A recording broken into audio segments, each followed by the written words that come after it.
and maybe we might use it.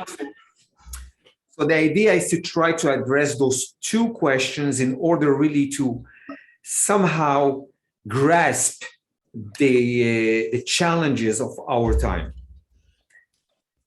Let's start by giving you a very important point to think about, which is the term we call extrapolations. We are all using it, but we are not exactly understanding the differences between different kinds of trajectories. Most of us, we are constantly thinking about the future. Actually, one of the most unique feature of the human mind is that it is constantly thinking about the future. Our mind cannot stop thinking about the future. Just recently, we have discovered the exact organ, if you wish, part in our mind in which we are processing what we call futures thinking. So most of us, during millennia, what we've been doing is trying to think about the future, but most of us, what we've been doing is trying to somehow, shoot the trajectory somehow into the future. Most of us, they take into account the pace of change, and they extrapolate it in somehow into the future, trying to understand what might happen. Very few of us, when we think about the future, we exaggerate a little bit about what might happen. Okay, so think about the kind of exaggerations of some of us are doing is this orange line. However, both those mindsets are not accurate when the pace of acceleration is constantly peaking and constantly developing. In that case, we know that whatever we can imagine about the future, that's not what would happen at the end. But something always unusual that very few of us are able to think about is what probably happens in those kind of curves when the acceleration of change peaks into what we call exponential trajectory. So think about it always, because what I'm going to show you is how to think in an exponential mindset, which is not an easy thing to do, but we'll try to do it in an hour. Okay? So let me then go and give you some background to various terms that are being, used all over nowadays. One of them is the term which is called the Singularity Horizon. Okay, a lot of sciences now are using that term, from mathematics to biology to technologies. And what I'm going to show you just is how that term is being researched and affect a lot of the innovation that is being developed at this very moment in very different corners of the world.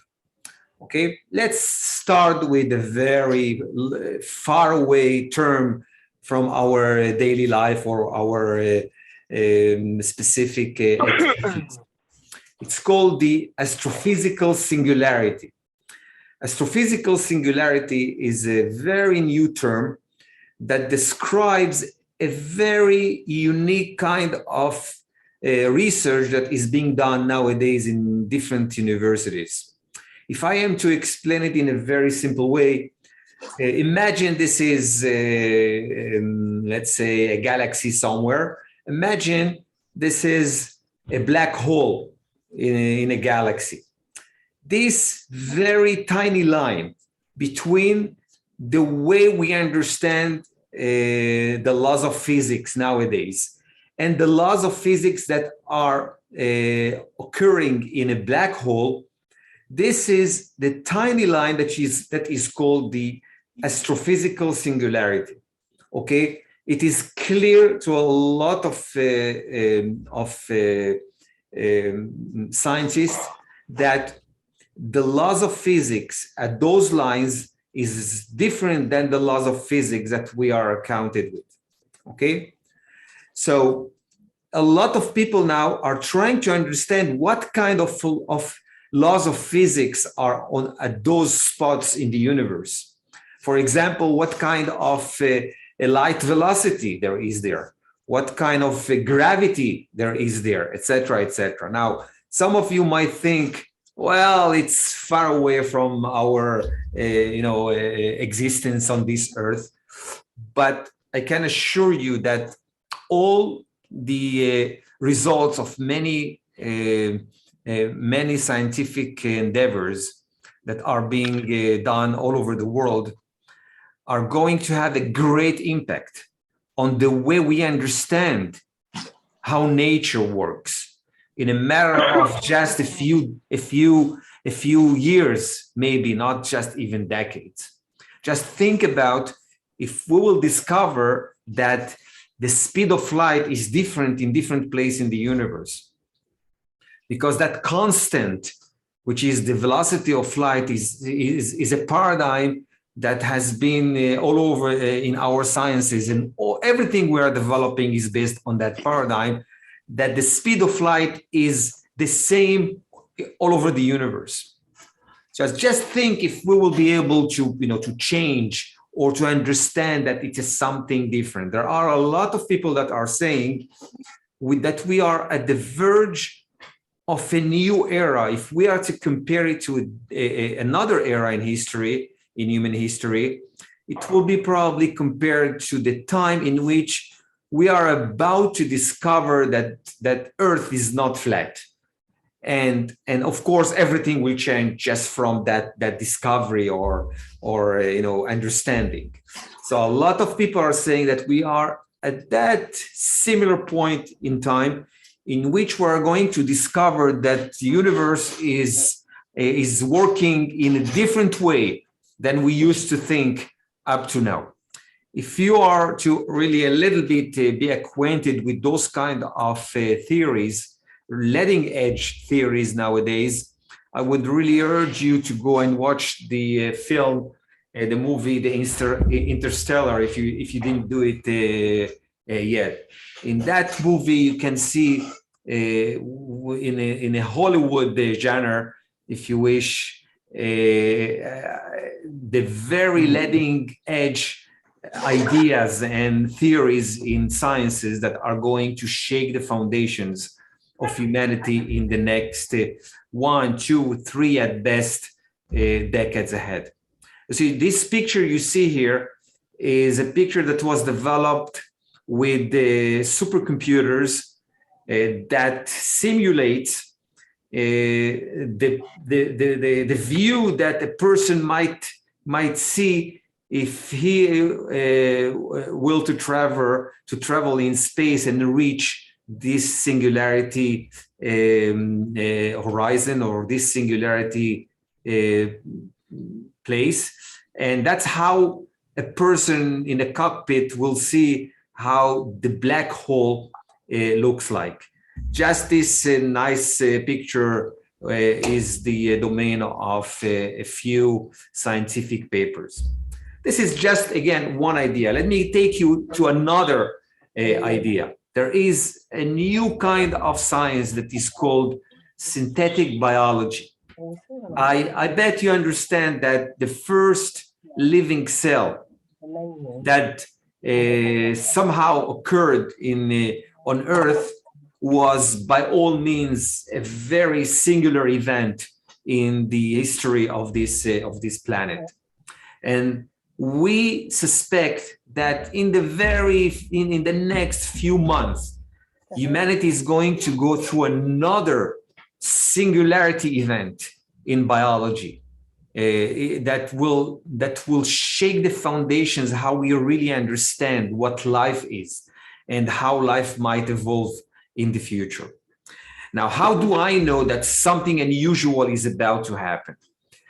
And I'm going to share with you a very nice model that we have discovered in Futures Thinking that speaks about a time frame in which innovation is being developed and people can see its fruits.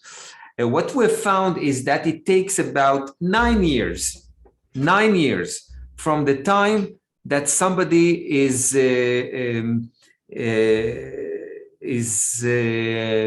asking for any kind of development, a challenge in science or in technology, and of course publish a prize for it, until somebody is able to match and to achieve that challenge. Okay, there are a lot of people that are using that model nowadays in technological innovation. I'll give you just a few examples. For example, NASA, more than 25 years ago, they were trying to develop a very small shuttle that will be able to carry 1 or 2 people out of the atmosphere. And they could not. Every shuttle they were shooting to the skies, cost $500 million or $1 billion. So a group of industries that have a nice name now today have emerged and used this model in order to push innovation. And what they have done is they published a prize of $10 million to whomever will be able to develop a nice, very small and very cheap as much as possible of a shuttle that will be able to carry 1 or 2 people 80 kilometers or 100 kilometers above Earth, come back, and 2 weeks later, with that same vehicle, take another person or two people out of the atmosphere. And that's exactly what happened in a matter of 9 years, because people are organizing themselves. There is competition, etc., etc. And there are tons of institutes now that are using this model in order to push innovation as much as possible. There is another, I'm just giving you another example of an industry that is using that innovation model. Bigelow is one of the innovators, or if you wish, an entrepreneurs that is trying to develop what we call nowadays space hotels. And about 9 years ago, he published a prize of $50 million to whoever will be able to develop for him a capsule that will be safe enough to carry 4 or 6 people to what he already has planned to develop, what we call a space hotel. These are space hotels that he's trying to develop. The idea of these space hotels, of course, you have models in which people will be able to eat and have recreations in different kinds of recreations. There's even one space hotel of Bigelow that was developed for him and was part of this space, the space shuttle, the International Space Shuttle.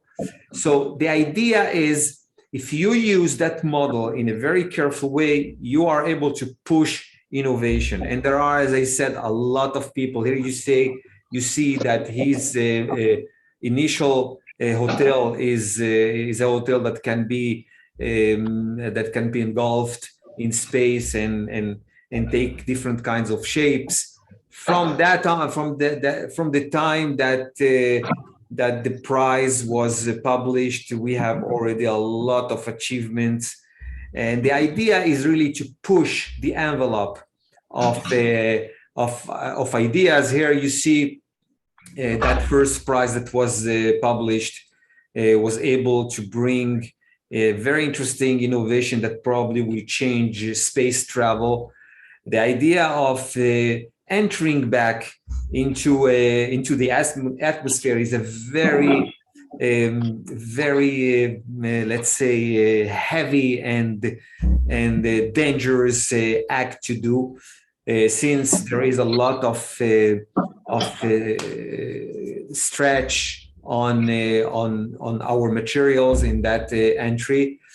So one of the innovations was to develop different kinds of wings that will make the entry much easier to any future vehicle that will try to enter the atmosphere back. And again, there are tons of things we probably are all aware. Here you see a lot of people already are developing hotels and shuttles for civilians into space. For example, Blue Origin, they have already published that each ticket will cost about $200,000 to $300,000, which is really nothing for a lot of people. Okay, Virgin spaceship also $250,000, and SpaceX, you have heard about it. Every week almost you can hear nowadays that there is a new achievement, and that was exactly 9 years ago that that prize was published. Okay, I bet you know that in about a year or so, SpaceX is already going to take people to space for 5 days. There are others, for example, Orion Space. Anyway, one of the most interesting industry that is going to shake the foundations of a lot of other industries is what we call nowadays space industries. It's in space travel for civilians. Here, Orion are planning about 12 days for 26 people, but it will cost something like $12.5 million for each one to be part of that trip. People will do science on those trips and will do recreations.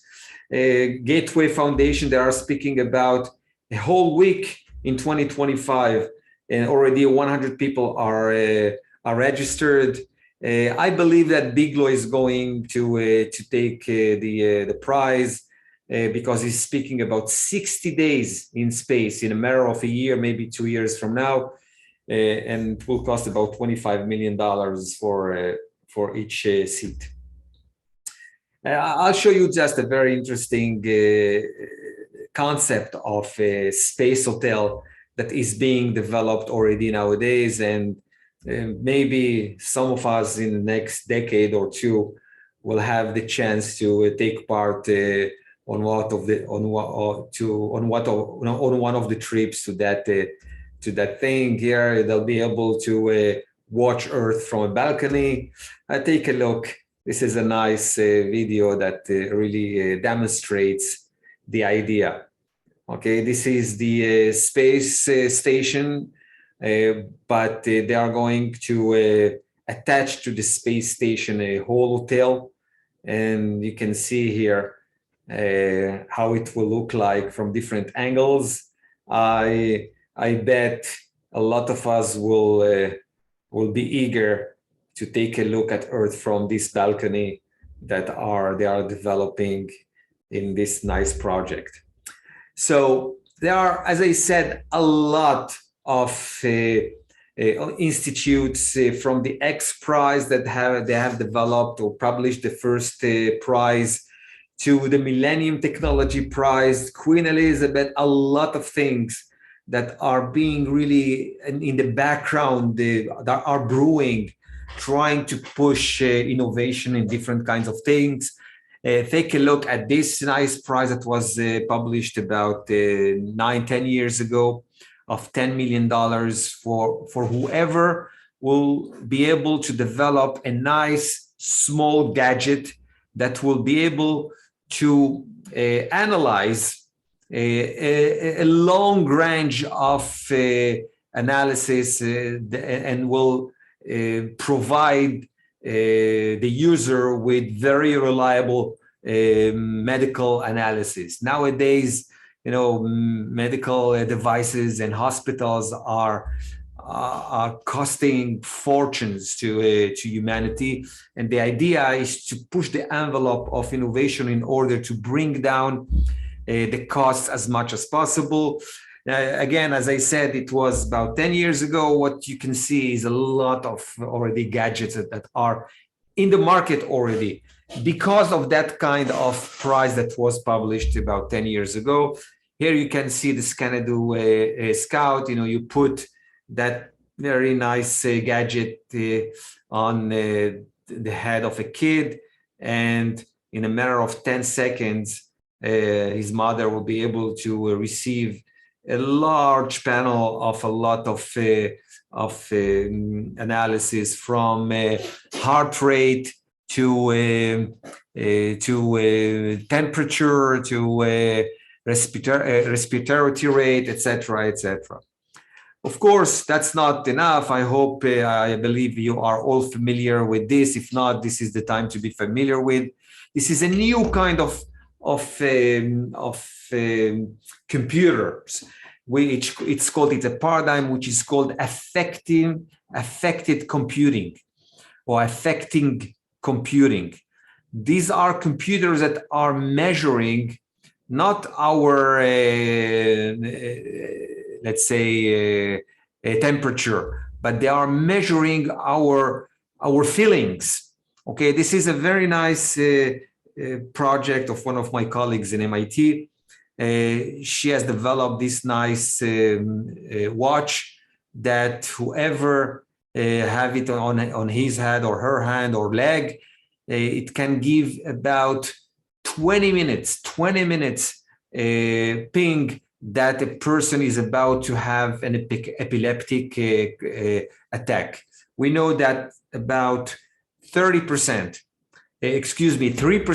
of epileptic people can die from an epileptic attack, either from hitting their head or swallowing their tongue. So this is just an idea how we are emerging to start not just measuring some things we used to measure up to now, but some feelings that our physical existence is in any case developing.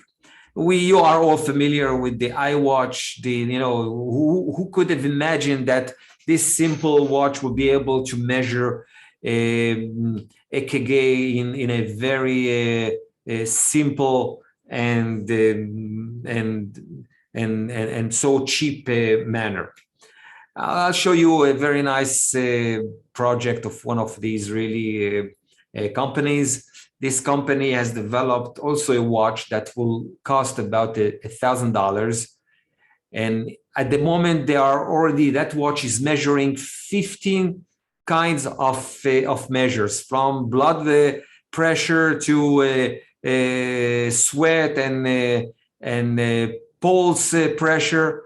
But their aim is to reach 30 measures that will be put on the hands of a lot of us and will cost a fraction of dollars compared to what we are used at the moment in our civilization. Now, I'll show you another idea that all those examples are really pushing the envelope with that idea of publishing a prize.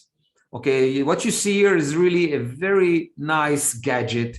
You can put your hand here inside that nice gadget. What you see here is a mobile phone, in a regular mobile phone, and in a matter of 10 seconds, that gadget is able to measure if you have let's say cancer or different kinds of cancer that used to be very difficult to to diagnose in any way, and it will cost really nothing. Here you see another one. This is again a mobile phone, and this is the gadget itself.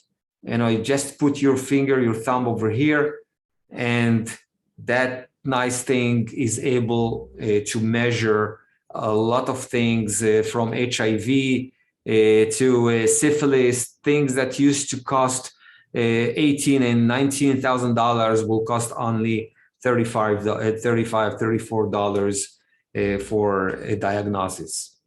So this is just giving you a sense of what's happening. This is another one. I'm not going to take your time because there are a lot of ideas and of projects. I was lucky a few years ago to be part of a group that the X Prize have invited to the Bahamas to sit for a week and think about the next prizes that the X Prize is willing to publish in order to push the envelope of a lot of scientific and technological domains. Unfortunately, I am signed on a lot of NDAs and I cannot share some of the ideas over there. And about 9 years ago, exactly 9 years ago, I'm going back to what I call the singularity or synthetic biology. There was a prize of $1 million and another prize of $6 million that was published for whoever will be able to develop a living cell artificially in a lab. And that's what a lot of people are trying to do in different labs all over the world. I hope you understand that the moment we will be able to create a living cell that can reproduce itself in a lab, that will be something that I don't think there is somebody here at this time that can really imagine how it will change humanity 50, a century ahead, a millennia ahead. But we are all about to pass at that moment in which there is no back in time. Here you see already in 2010, they were able to develop and produce a living cell that reproduced itself in a lab. But that cell was a living cell that is in nature, okay? They were just able to reproduce it in an artificial way in a lab. The prize that people are trying now to achieve is to develop a living cell that does not exist in nature, as far as we know. And think about what humanity will be able to do with something that does not exist in nature. Of course, I can imagine the scary things that might happen, you know, the skeptical people, but that's how innovation always happened in history, and always people use that innovation to positive things, and others that use that same innovation to negative outcomes. So I'm going to show you how I'm constantly looking at how things are developing in order to see if that model of innovation is really accurate and reliable. And here you see something really amazing, because just a year ago, a group of scientists in the Max Planck Institute in Germany, they were able to develop and grow in a lab a piece of an artificial genome, which means they were able to develop an artificial piece of DNA that people would be able in the future to insert in new organisms that humanity probably will develop in the future. If you wish, it's a very simple analogy, but it really explains the idea. Think about that humanity is starting developing the software, okay, or the operating system of biology with which we will be able to develop physical entities, biological entities in the future that will have features that we will decide upon. This is how important, the time in which you and me are living. And it's so far away from what we are doing daily that we don't even imagine how those kind of things are going to have a great impact on whatever we are doing. Any kind of technology, any kind of industry, it's only a matter of time until it will be affected with those kind of innovations. However, there is something much interesting that just happened, and people really didn't even read about it in the news. It's another group of scientists that have developed not just a pair of DNA letters, but you are all familiar how our DNA is working. Actually, we are in our DNA is based upon 4 bases that are in the making in very large stretches that are really making what we are. And these are the A, T, and C, G bases. And what they were able to develop in a lab is a DNA that has not just 4 bases, but 6 bases. They have added to the DNA 2 more bases. And they were able to bring to life a very tiny organism, okay, that has 6 pairs of DNA. And this is really what we call amazing innovation, that the exponential curve of about 10 years ago, nobody could have imagined that such a thing is possible. And not just such a thing is possible, but a lot of people don't even think it's so meaningful. That's how genuine, very far-reaching innovation most of the time is being perceived.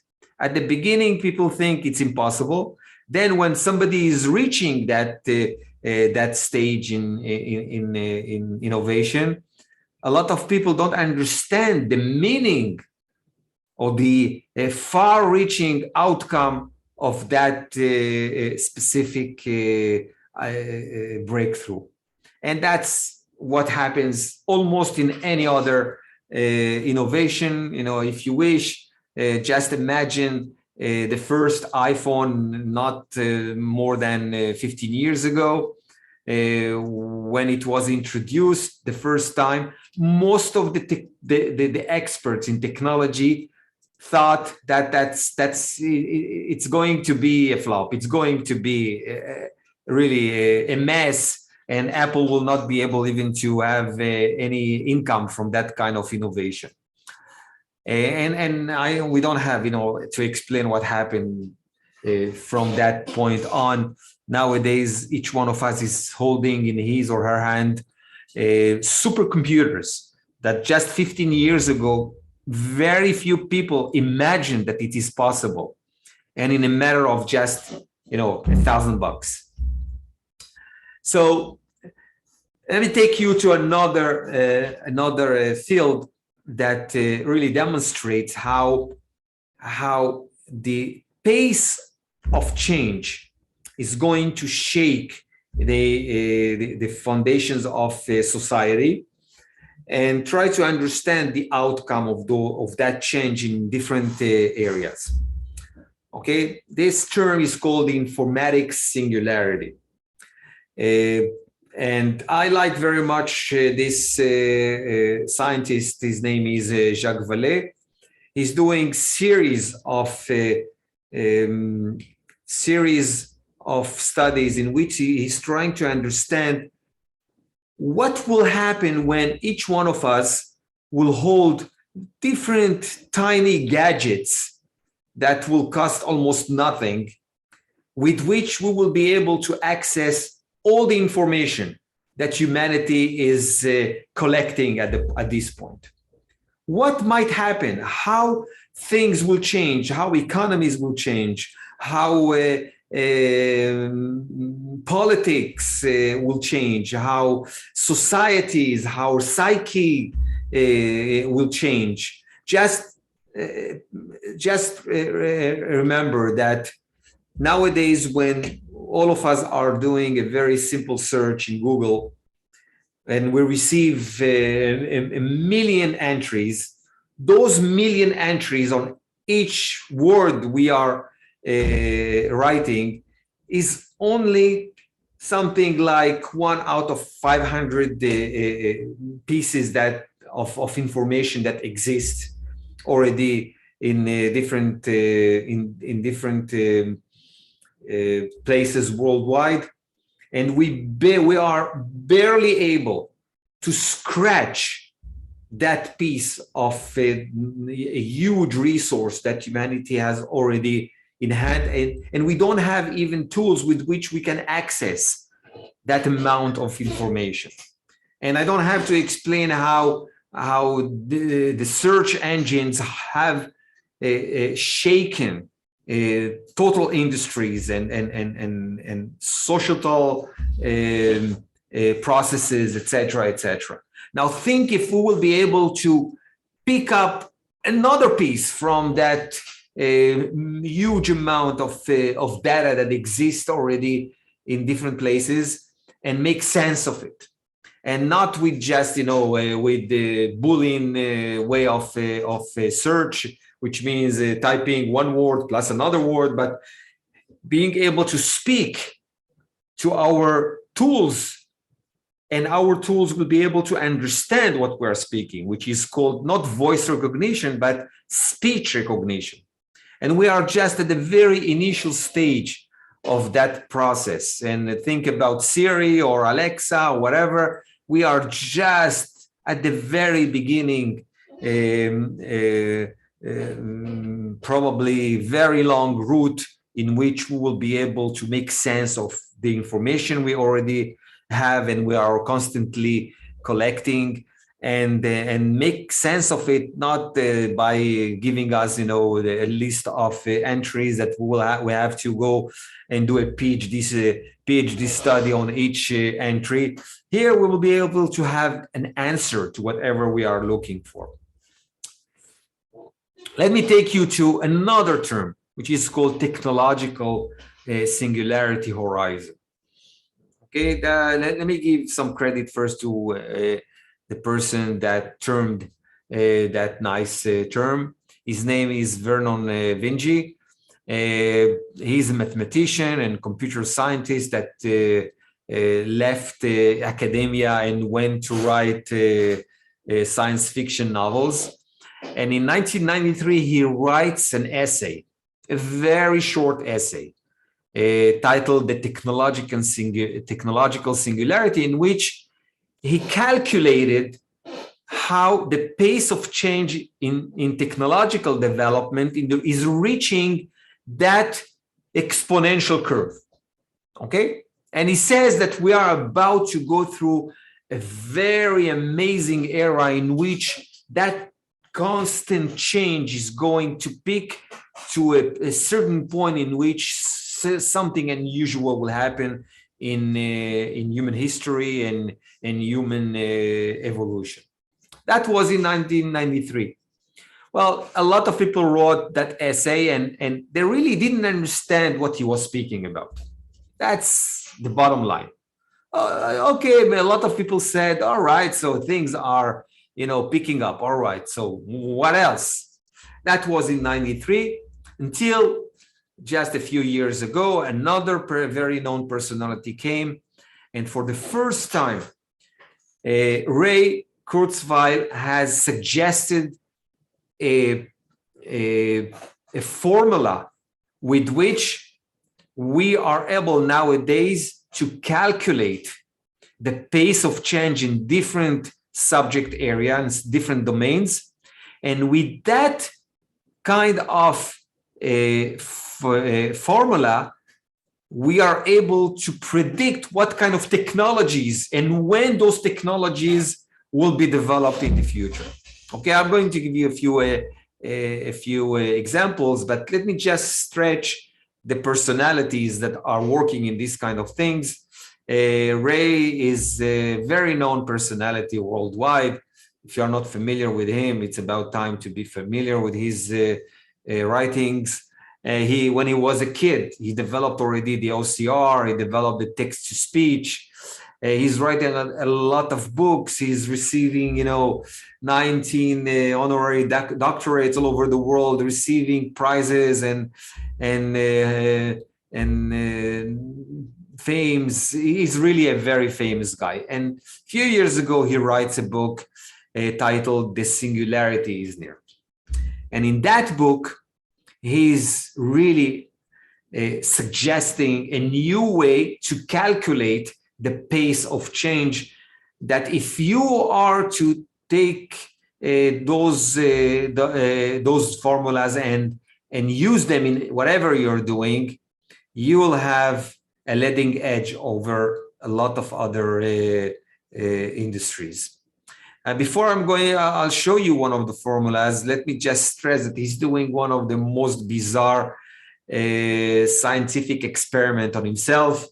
He's taking every day around 200 to 250 pills that were developed specifically for him. And he's saying that humanity has already accumulated enough knowledge with which we'll be able to double life expectancy of each one of us, only if we are to use that knowledge. And he's using that knowledge in the form of those capsules that were developed for him. I hope you understand.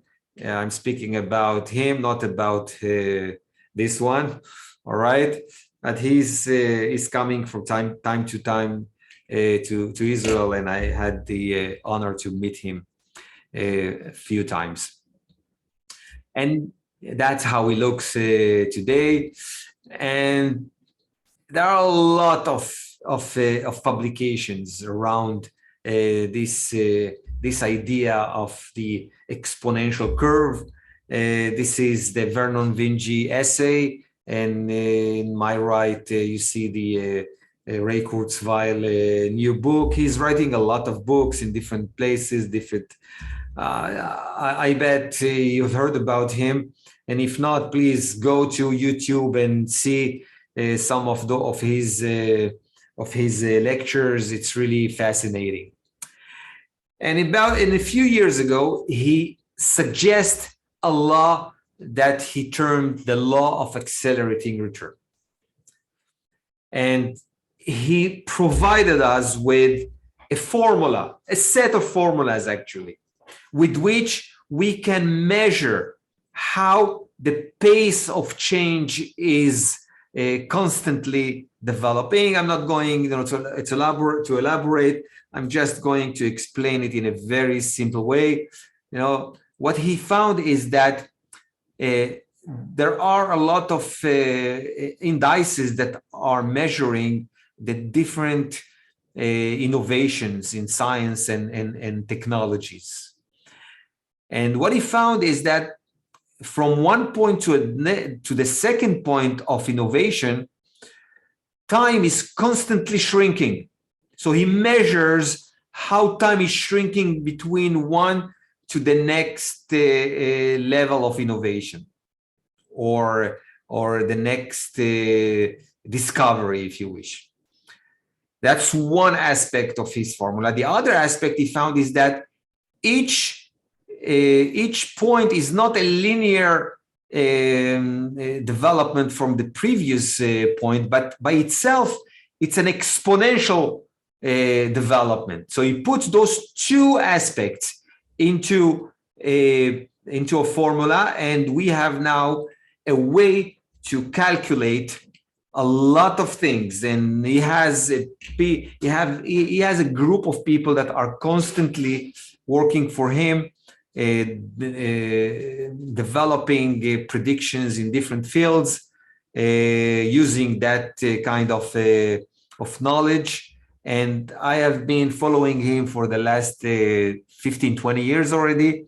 What we found is something like 86% of the predictions that were done with that kind of formulas turned to be correct, which is fascinating. We've never had such a thing that can be measured in a qualitative and quantitative way that really makes the predictive reliability of our predictions so high.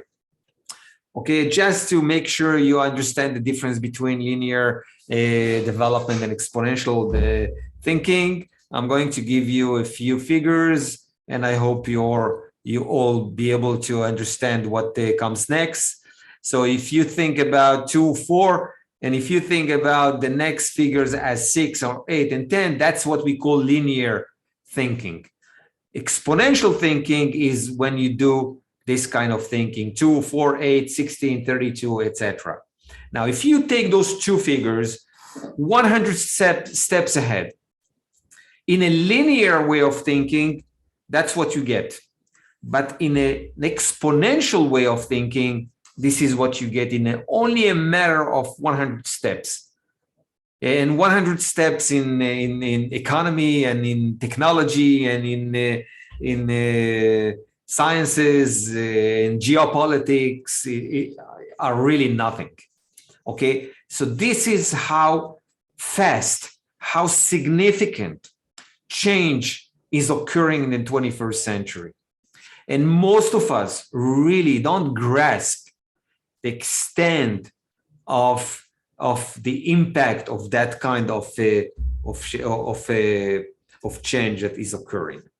So I'm going to give you a few examples and see if you have questions. I'll be really very glad to answer some of them as much as I can. Okay, our species is called the Homo sapiens. Okay, we somehow emerged in evolution around 200,000 years ago. Okay, in the last 200,000 years, this hominin has developed different kinds of variants. Okay, until only one variant has won the competition and was left alone in evolution, which is what we call nowadays a human being, or if you wish, in the scientific terms, we are called Homo sapiens sapiens. Okay. However, about 30,000 years ago, 40,000 years ago, there was another variant of the Homo sapiens that used to live in Europe.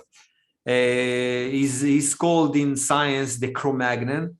And as far as we know from the remains we have collected, his life expectancy was something like 18 years on average. So he was born, somehow had a very short infant period, and came to puberty, did a few kids and passed away. That was 30, 35 years back in time. And then came what we call the Homo sapiens sapiens, about 10,000 years ago, 12,000 years ago, those that are really stretching it a little bit.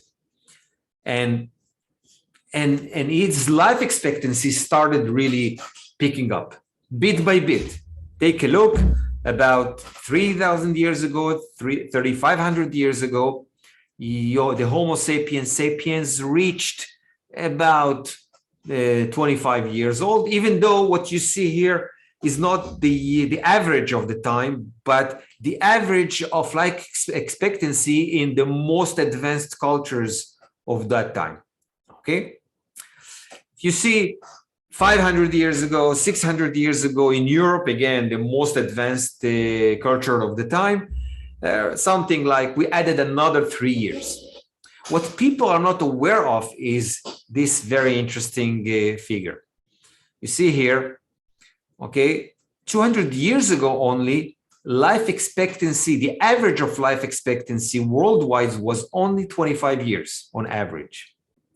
And what we have done in the last 200 years is something really amazing. We have tripled life expectancy. We are now speaking about 73 years on average worldwide, even though in different places it is a little bit different. Okay, in the US, it's about 100 years ago, it was only 48 years. Now in the US, it's 82. Okay, on average in Israel, for example, it's for males, it's 82, and for females, it's 85. But the World Health Organization is not calculating anymore life expectancy that way. The World Health Organization is calculating how many healthy years the average person is living nowadays. Above those healthy years, there are always between 5 to 10 years of elderly maladies. Okay, and this is the average now nowadays. We are speaking about between 72 to 78 of years of healthy years. Okay, it depends where in the world. Okay, in Israel it's already 78 years. In Japan it's already 80 something, 88 years of healthy years. Okay, so you see that something is in the making. Why? Because if you put those figures on a chart, the chart is speaking out, is yelling. We are just at the very beginning of an exponential curve. That's what the chart is saying, which means it's illogical to say that that's it. Humankind has reached its peak of life expectancy. In a matter of only 200 years, we were able to triple life expectancy. And most of the time, it was because of clean water or sanitation, if you wish. To say that we have reached the peak, that's really illogical. And that's why a lot of people against most of the physicians worldwide, they are saying that humanity is about to double at least its life expectancy in the next 150 years, which means that probably there are already some kids among us that will reach 140, 150 years in their life cycle. And it's going to change totally humanity. Because think about the psyche of a person that is walking with 120, 130 years of experience. What does it mean psychologically? What does it mean economically? What does it mean politically? We are about to experience something that will shake the foundations of society. And very few people really understand what's happening. I'm not speaking about having a clue of what to do with people that will reach 80 and 90 and 100 years. What should we do with different economic models we had developed in the last century, like pension saving, for example? No one has a clue what to do. But these are the challenges that will emerge and will hit us in a very rapid way. And we will have to change very rapidly. Otherwise, there will be some nations that will not survive that change. As it happened during millennia. millions of years. That's how humanity has evolved. That's how some hominids did not survive. They were not able to adapt, to change as fast as it should have been. And nobody is assuring us that we will be able to do it. Take another look at another person, a very interesting person called Professor Aubrey de Grey. He's not famous like Ray Kurzweil, but he's doing some amazing studies. What he's saying is that we need just to change a mindset with regard to death. We just need to define death as another malady. That's it. And we will start another epoch in human history. And what he's doing is he's reverse engineering the death processes that are occurring in biology. Again, I met him. He came to my campus a few years ago, and I was lucky to have a very long chat with him.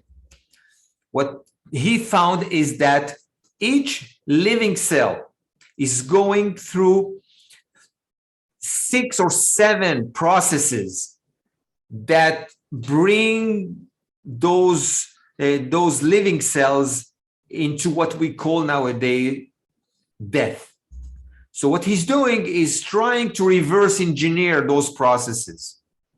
And he claims that humanity, if only will start addressing those processes as maladies, we will be able, in a matter of a few decades, to start reversing the death process and maybe even prolong life much more than 100, 150, and maybe even 200 years for each one of us. And the wet dream of humanity is to eliminate death totally in a matter of a few centuries and at best a millennia. And we are speaking about the verge of something that will totally change whatever we are familiar with at this point of time. And it will happen very, very fast. Okay, I'll give you just a few ideas, a few studies that are being developed in different places, just to show you that people are working on those kind of things. It's not just something theoretical. Okay, remember this component, it's called Rapamycin.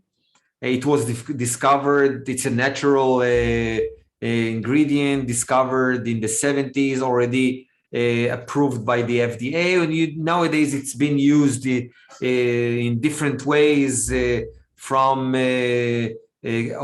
curing a lot of things and putting in stents in order to open arteries.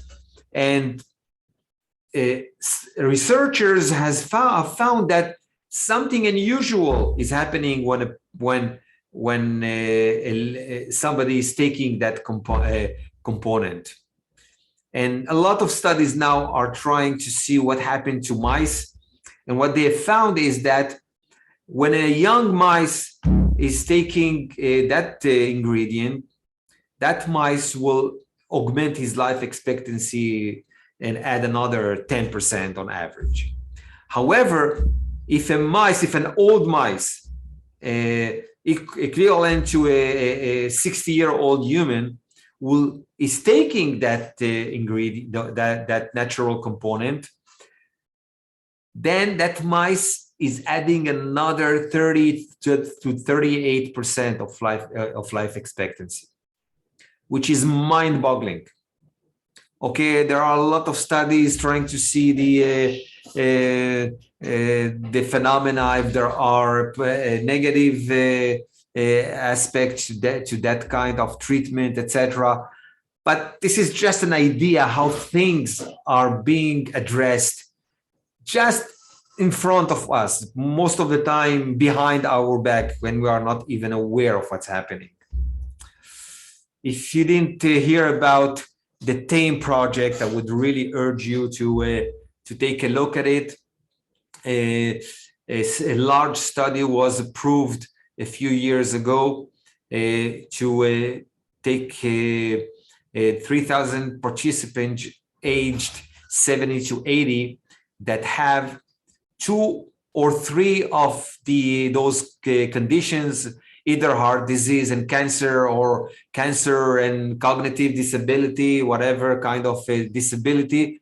And with metformin, which is a very simple, a very cheap component that whoever has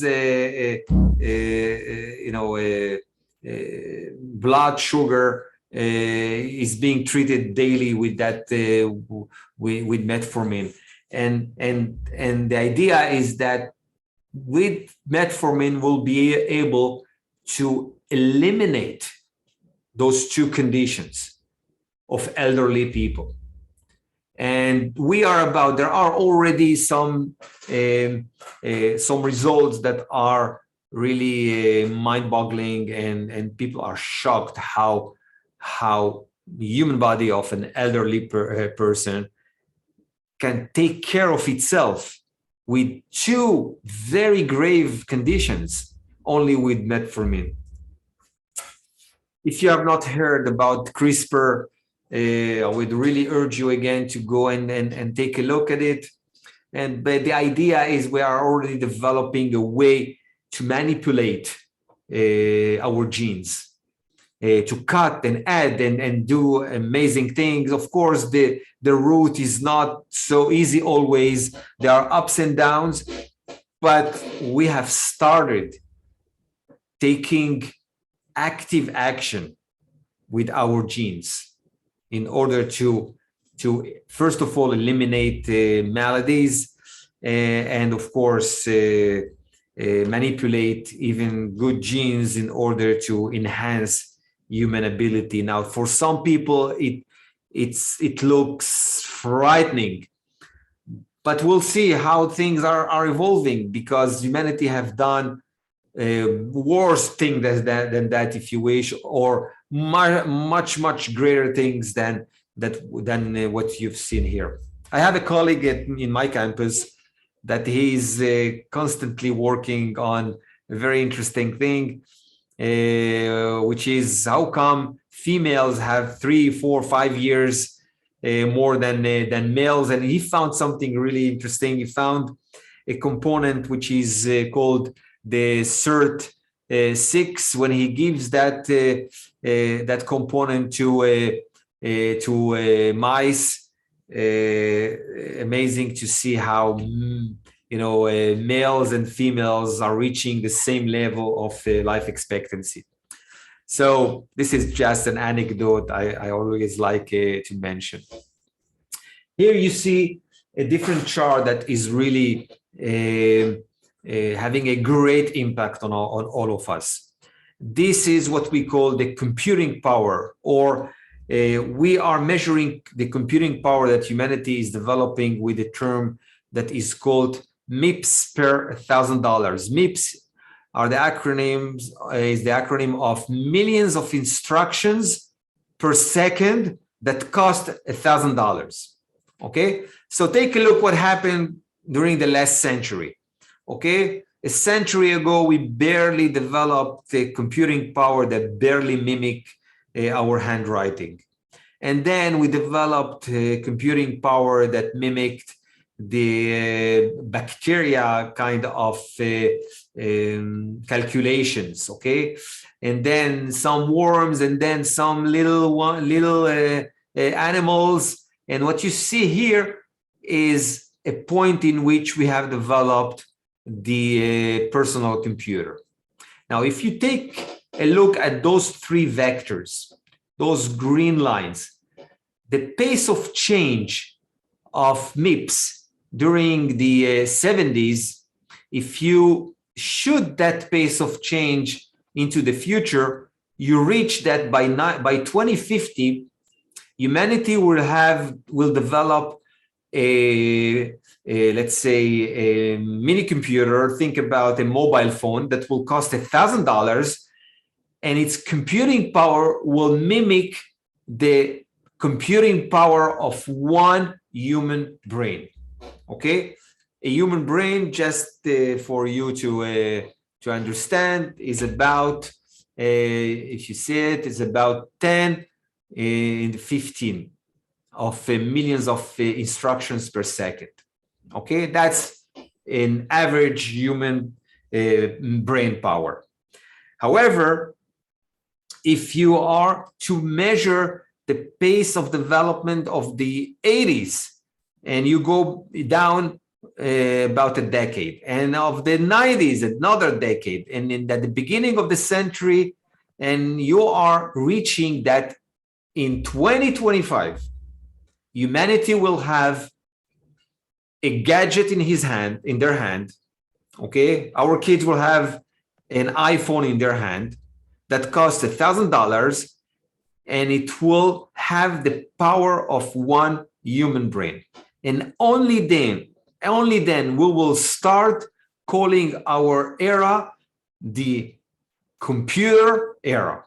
Okay, we are just at the beginning of what will be named in human history as the computer era. Okay. By the way, there are some that are reaching even much higher than that.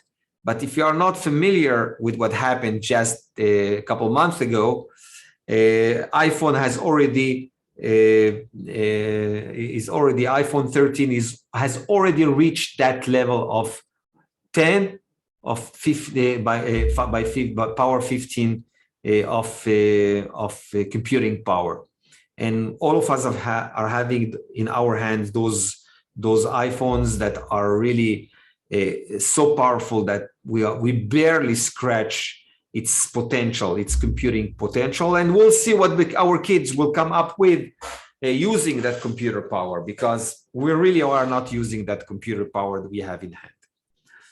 Okay, now, if you continue the trend, you see that humanity is developing what we call amazing computing power, okay, that will reach the quantum DNA computing power in about 30 years. And the most interesting thing is that if you calculate that same pace of change, you reach the point in which by 2050, our kids will have in their hands a mobile phone that will cost $1,000 and will have the computing power of all human brains that will be living on Earth in a matter of 30 years from now.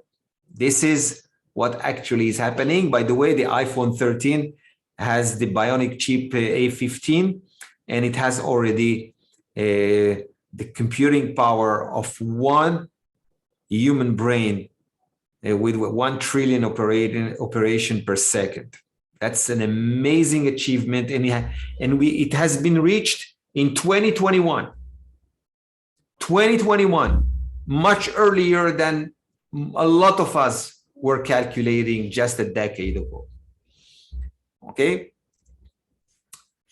Now, if you take almost anything we have seen in the last years, you'll see that almost everything has been developing in an exponential curve. Take, for example, data transmission. Take, for example, the internet growth. Look what happened here. Okay, that was exactly December 1993. That date I remember very, very clearly. The first browser was published, and people started using browsers to navigate the internet, and you see what happened in a matter of barely 30 years. Okay. Take, for example, the e-commerce growth.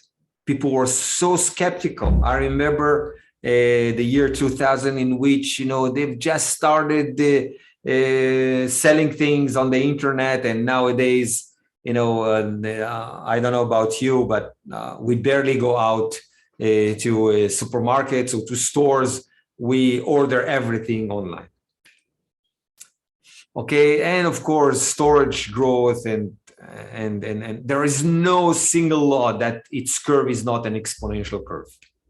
Now, if what I've said is right, that means humanity is really progressing in a way that we change our ideas, our scientific paradigms every few years.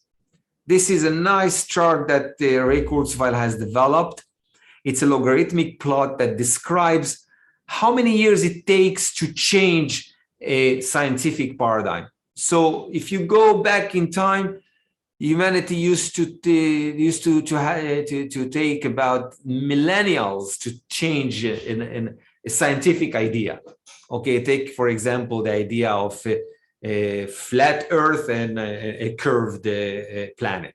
Okay, and then the more we progressed, it took us centuries to develop or change scientific paradigms. Okay, at the beginning of the 20th century, it used to be around 60 to 80 years. Now we have reached a point in which every 10 to 15 years, very significant scientific paradigms are constantly changing. Now, how do you teach at the university?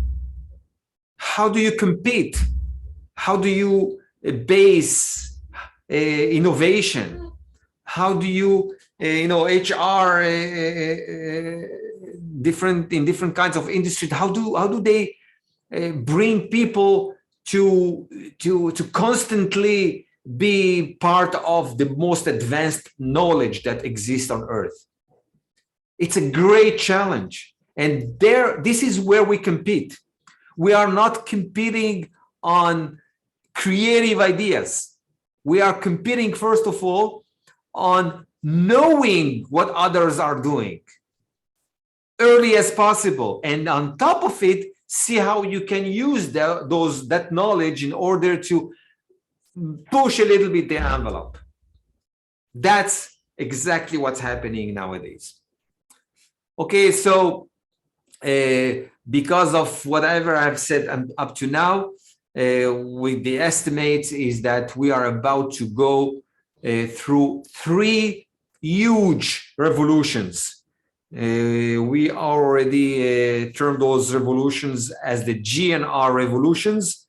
These are genetics, nanotechnology, and robotics. These are the 3 revolutions that are going to shape humanity in the next few decades. And if you wish, on genetics, we are kind of in the 60s of computers. In nanotechnology, we are on the 70s of the computers. In robotics, we are already in the 80s of computers. We are already about to have personal robots, like personal computers. But that's not the idea. The idea is when those 3 revolutions will merge and will hit us with new applications, new gadgets, new technologies, something unusual will shake the foundations of a lot of industries and services, and et cetera, et cetera. Now, if I am to sum up,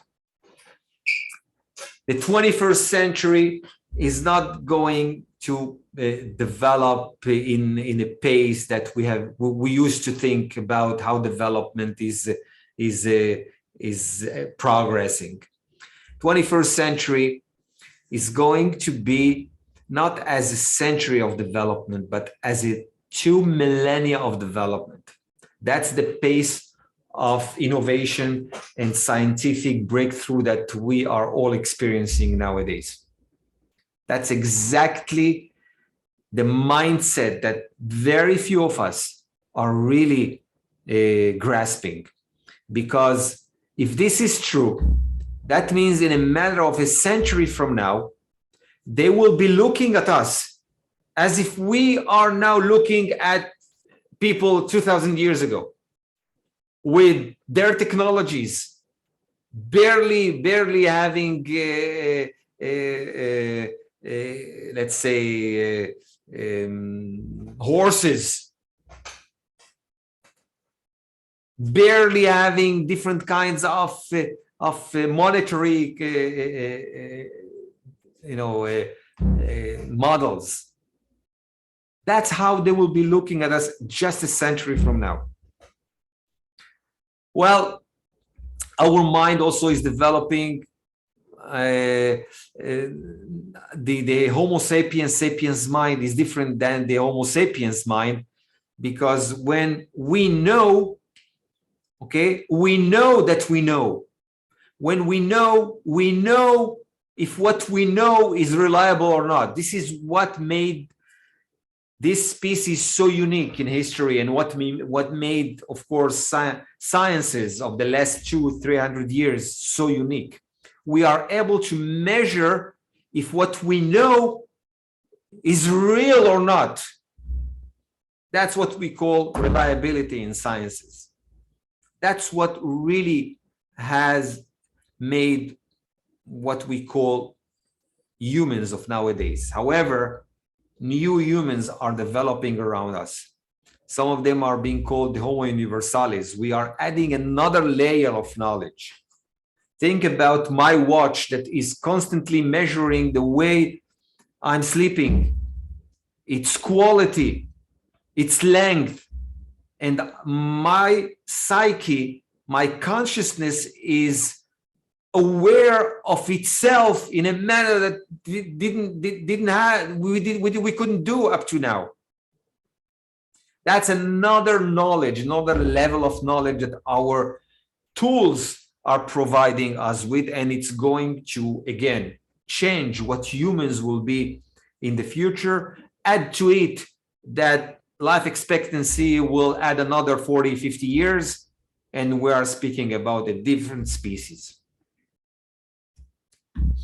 Okay, I think we have reached the time that we have allocated to this lecture, and the idea is that our mind is developing, our way of thinking is developing, our models of thinking and of realizing thing, of theorizing thing.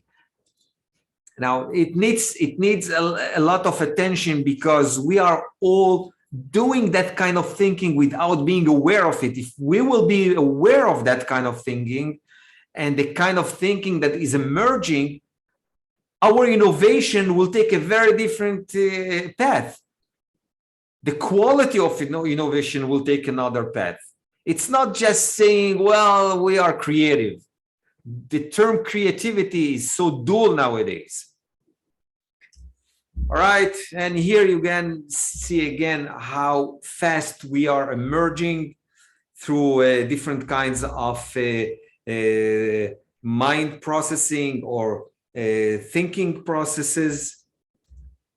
And then I would like just to finish with, if you're not familiar with the Flynn effect. What he found, Professor Flynn has found that in the last half of the 20th century, IQ has augmented worldwide on average with something like 17%, which means our kids now are much smarter than us, 17% smarter than us if we are 50 years old and older. Okay, that's why no less, okay, the idea of the Flynn effect. Now, if this is really true, this is mind-boggling. That means our mind is going through an evolutionary process that we better pay attention to it. We better see how we can, taking it into our advantage. Okay, and of course, since that effect was published, a lot of people were trying to understand where is it coming from. Some said better nutrition, some said better education, but they didn't find any correlation with those variables.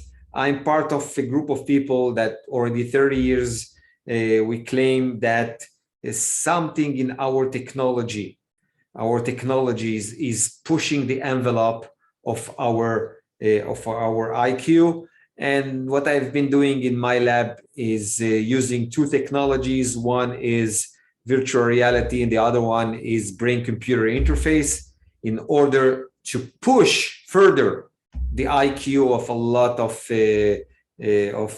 participants in our studies. If you wish, in my website, there are all my academic papers in which you can a little bit be acquainted how we can already now push the envelope of IQ of a lot of people, even people with some disabilities, mental disabilities. So this is what I would like to finish with. If you have any questions, I'll be very glad to address some of them. I hope that you received, a little bit the scope of what's happening, and I hope you'll be able to take some of those ideas, some of these tools into your innovation processes. Otherwise, if we do innovation just from our guts, maybe others will make advanced innovations better than us, and we might find ourselves, disappearing as industries, as cultures, as societies in the future, in the very near future. It happened already in evolution, and we better put in mind that nothing assures us that it will not happen to us. That's it, guys. If you have any questions, I'll be very glad to address a few of them.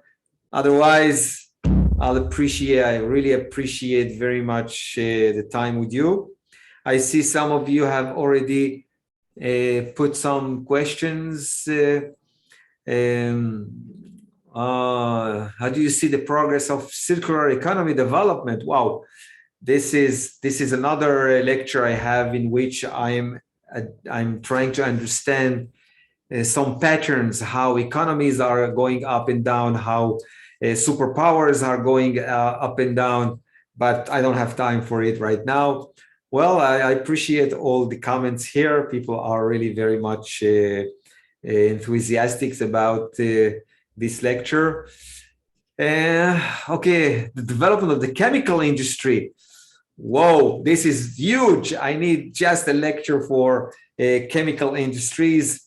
Humanity is looking for new resources on Earth and around Earth, and a lot of resources that are very used nowadays probably will cease to be used in a matter of 2, 3, 4 decades.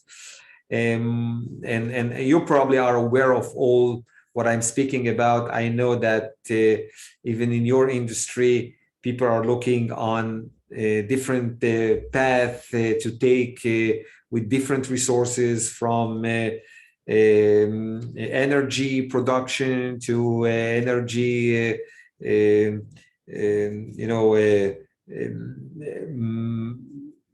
let's say maneuvering in space, and having energy in different forms. Anyway, I know that you are very much into innovation, and I hope I was able to a little bit push further your way of thinking about, generally speaking, innovation, and of course, very specifically of things that are already happening around us that will have some effect on us. That's it, guys. Orit, if you have anything to add or someone would like to ask, I'll be very glad.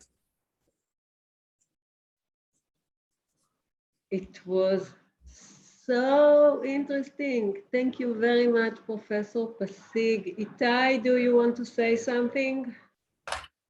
I Thank hope, you very much for I this. hope people are not in a future shock state at the moment. Almost a tie. Who wants to ask? I would like to ask something. Global warming, more depression in the world. There are some big issues here that can bring us, as a word that you like, exponentially to our disaster. Well, How do you see the future? okay, let me be a little bit more optimistic, okay? I know that my lectures sometimes, generate some pessimism in the minds of some people. I'm very optimistic about humankind, okay? And the reason, there are a lot of reasons. One of the reasons is that we barely, we are barely born in history. Okay, think just the scope. If this Earth exists something like 4.5 billion years, and life exists some 100 million years, and humankind is about 4 million years, and the Homo sapiens 200,000 years, and the Homo sapiens is only 10,000 years. We are barely, just starting our journey in time. That's one reason. The other reason, we are evolving. And whenever you evolve, you panic. That's what happened during history. We tend to panic from change that is happening. Now, it doesn't say that there is no change. This Earth is constantly changing. We are at the verge of awakening to the scope of change that we were not used to. And therefore, a lot of us are in panic. But, Earth is a living entity. A lot of people already are saying it. It is constantly evolving. It is constantly changing. It is constantly curing itself. We need to take care of it. We need to do a lot of things. We need to be aware of what we're doing to be so negative on our surrounding. We need to change ourselves. But Earth is just at its very beginning in time. If you think that this species can destroy Earth, then this is hubris, really. This is worse than whatever you think. Okay, it's like saying that we are God. All right, and I don't think we should even think that we are God, even though I have someone you are all familiar with that he thinks that he's God. Okay, Homo Deus. We are God. Come on, let's be humble. Let's do our work. Let's understand that our kids will be much smarter than us and will take care of the mistakes that we're doing. And if they will not be able to do it, then maybe this is the end of this species. I don't care. Another species will emerge. A better species will emerge. So what? I'm not considering myself as the best entity that exists in the universe. Come on, let's be humble. Okay, already our kids are better than us. Whoever has grandchildren can see what the difference it is. So let's not panic. Let's not be, use hubris as a matter of daily speaking. And each one of us needs to do whatever he or she can, and that's it. And life goes on. Life goes on. Anyone else, guys? Another one? The last one? Yes, Professor Pasik, I'm Leen Tangen, 30 years working in ICL, and circular economy is extremely important for our company. And for example, Kees Langeveld and me, we are working for a very long time to scale up processes and see what is crucial and important for our company. And also Heinrich Berger is supporting us in these type of things, and Marcia Meijer from ICL Terneuzen. And I'm asking, how do you see our future, as we are a chemical industry and we are not the 3-digit growth and accelerating all these nice high-level projects? And as you see in the background of my video, this took us 5 years and most likely to scale something up for bromine recovery, which is crucial for ICL. It takes, for real scale up, 10 years at the minimum. How do you see all the knowledge that you have? How could you support us and give your vision to accelerate these type of activities we are doing and even try to be more effective as we are today? Okay, you're asking me now, you're asking me to give you a session of hours in order to understand exactly what you're doing, in order to be somehow knowledgeable, in order to come up with an idea. No, the helicopter view, Professor Pasik. No. I'm asking you, how do you see the overall view? Okay, the overall thing is the following. Humanity, if we are to refine a whole century, the 20th century, in one word, in technology, then I would probably term the 20th century as the century of the electron. Okay, we were able to understand how electrons are working in order to do a lot of things. And we don't understand yet what electron is. Okay, if I am to refine in one word the 21st century, is I would suggest the following word. I would suggest chemistry. I would suggest the molecules are going to be the most important thing that we need to understand. And with molecules, we'll be able to understand living cells to resources, new resources that we will develop in order to sustain our civilization. So you are put in a very interesting spot in time as an industry, because the way this industry used to understand resources in the 20th century, it's not the way it should continue to understand resources. Okay, and this is what I can say in a very general way.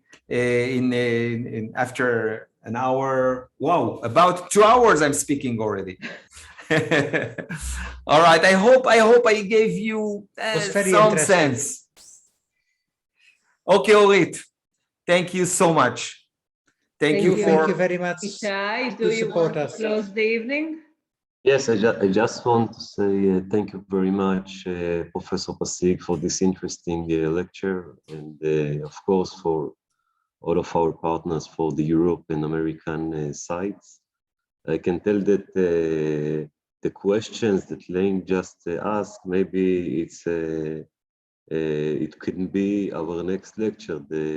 Professor Pasik, maybe you will arrange our next meetup with some interesting materials regarding the exponential growth of the chemical industry, the ideas of the food tech, and all of these areas that we are working in our day-by-day activities. So I think it is a challenge. We will be happy for this. I'm a friend of your owner. I don't know if you are aware of it. And from time to time, we're discussing those issues. All right. Thank you very much. Thank you so much for your patience and for your interest. Thank you. Thank you very much indeed. Thank you very much. Good Good night. Bye-bye. Bye-bye.